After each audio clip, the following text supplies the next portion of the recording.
Keracunan menu MBG di mana-mana. Badan Gizi Nasional akhirnya meminta maaf. BGN menyatakan akan bertanggung jawab untuk perawatan para siswa yang keracunan menu MBG di beberapa daerah.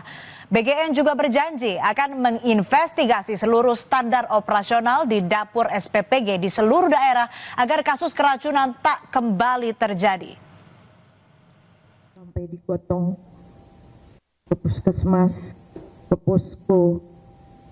Padahal niat kami, nawaitu presiden adalah ingin membantu anak-anak terpenuhi gizinya.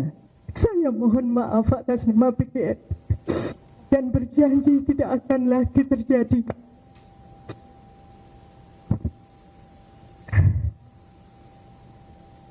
Tidak akan terjadi lagi. Usai lawatannya ke 4 negara, Presiden Prabowo langsung memanggil Kepala BGN ke Kertanegara untuk membahas program makan bergizi gratis.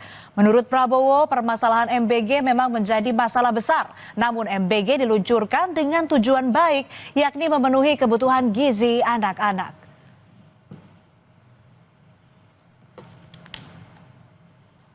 Akan panggil Kepala BGN dengan beberapa pejabat, kita akan diskusikan. Ya. Ini masalah besar, jadi pasti ada kekurangan dalam awal. Ya. Tapi saya juga yakin bahwa kita akan selesaikan dengan baik. Investigasi dan evaluasi keracunan menu makan bergizi gratis mulai dilakukan.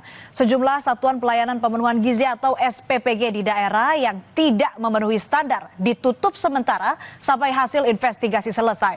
3 diantaranya dapur SPPG yang ada di Bandung Barat, di mana menu yang disajikan dari SPPG tersebut membuat 1.000 lebih siswa keracunan. Mempercepat perbaikan dan penguatan tata kelola di BGN. Kita kelola harus segera untuk dapat ditindaklanjuti. Pertama, SPPG yang bermasalah ditutup untuk sementara, dilakukan evaluasi dan investigasi.